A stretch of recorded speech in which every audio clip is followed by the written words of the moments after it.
I wanted to send them home with, knowing that they saw somebody, you know what I mean? When I was working, it felt good, man, to let my hands fly, you know what I mean? I knew he couldn't beat me anyways. He knew he wasn't winning. I knew he wasn't winning. I would love to send them home with a knockout, but at the same time, they clapped, they appreciated it, and I appreciated being there. It felt good, though. Just having a belt, saying I'm champion, felt good. It meant to me that I was on my way. With a victory over Mickey Ward, a title shot for Charles was getting closer. He would put on another impressive display in Rochester as he dismantled Bernard Gray in the 6th round. The win over Gray would set up the most important fight to date. A win over the veteran Terrence Ali in Rochester meant a world title shot against champ Julio Cesar Chavez. After 12 rounds of boxing, Ali was awarded the split decision victory. The fight he lost to Terrence Ali, his first loss, he should never lost that fight. If he'd have boxed him, he'd have beat him. I just don't think he was better than me. He fought, he won. I thought he fought good. I told him at the end of the fight he fought good. Constantly kept pressure on Charles, threw more punches than he did, and ended up outpointing him. It was a very tough fight. It was a close fight. The fight in Rochester, very painful memories I have of it. And I didn't understand the magnitude of what I brought to boxing in terms of credibility. To beat me meant something, but to me, I didn't think so until he got a title shot right directly after that. So I didn't know that it meant that much to beat me. You know what I mean? Because I was like the man in boxing. But I never thought of that as I was the man, you know what I mean? The Ali fight would set the Murray camp back a year. But with impressive wins over Tony Martin and Livingstone Bramble, Charles would finally have his shot at a world title. It felt good to know that you was getting a title shot. You know, it's like, I'm here. And those are the ones that generally land. You can see how active he gets when he gets inside. I thought it was perfect. I thought that I boxed well.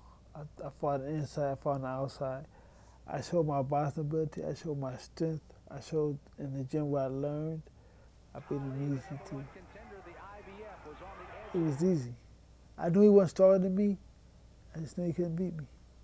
I knew he couldn't beat me. With all eyes on Charles, he would score a 12-round unanimous decision victory over Rodney Moore to capture the IBF Junior Welterweight Championship. The victory left fans celebrating in Murray's hometown of Rochester, New York. Charles would return home as something Rochester had never had, a champion. I had a goal, and I accomplished it. It seemed like almost like touching the sky. And that feeling of being the best. That meant something, man. It meant a lot to me. Lose your mind, I did it, you know? And it made it feel good, man. I got the heavy old belt and I put it on, and Tim lifted me in the sky, and it felt good. I knew he was going to be a world champion.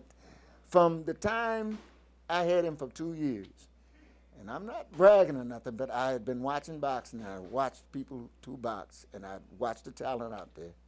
I knew he was going to be a champion. And Charles Murray is both wait for the official decision that's forthcoming from the judges.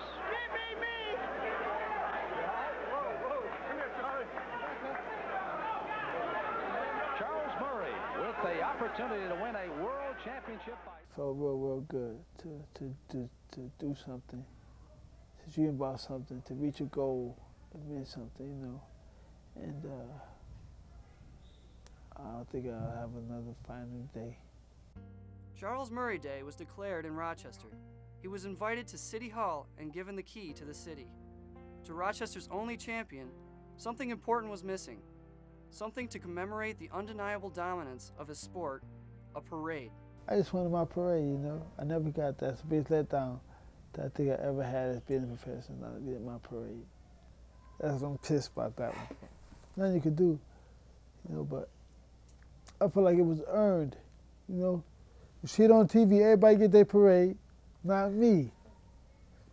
Now maybe they didn't have the knowledge of how to see a champion, but I'm pretty sure they did. Oscar De La Hoya came here, he got a parade. And he like just started. He like 4 or 5-0. How he get a parade? He ain't from here, and he just comes just to fight, and he get a parade. How that happen? And I don't get when I'm a world champion. From here. Only one. Ever. Unbelievable. The lack of proper recognition would forever leave its mark on Charles. To him, his reign as champion seemed to be incomplete. Charles was also finding the demands of being a champion took all the fun out of it altogether. To be champion of the world, I think the road getting there was funner than actually being a champ. Once you be champion, now you got obligations. Now people expect you to act a certain way and be a certain way and forget that you're human. So now you got to show the people that you're a champion, but now, what does that consist of? They really teach you how to be a champion. How do you be that? You know what I mean? Just be yourself, all you can be. But the expectations of being a champion, they're tough to live up to. I think I had a good career. I had a fulfilling career. The only one that could necessarily rate it the way I want to rate it would be me. Charles Murray would successfully defend the title twice before losing it in 1994. Murray may have lost his title, but his place in boxing history will last forever. Back to the jab, Showtime. Back to the jab. Use your jab, Junior. Better use your jab, Junior. You trying, come here, you listen to me? You trying entirely too hard. Today he spends his days in Rochester working with children and adults, teaching them the finer points of the art of boxing. His experience with every possible up and down the sport of boxing has to offer provides him with the experience and knowledge to share with others. For me, if a kid wants to turn pro, and he got his mind, then I would try to help him. But if you just ask me to turn pro, I would never advise it. All I can do is advise you on what to do and what not to do. And being a professional athlete, and being a professional fighter, you know.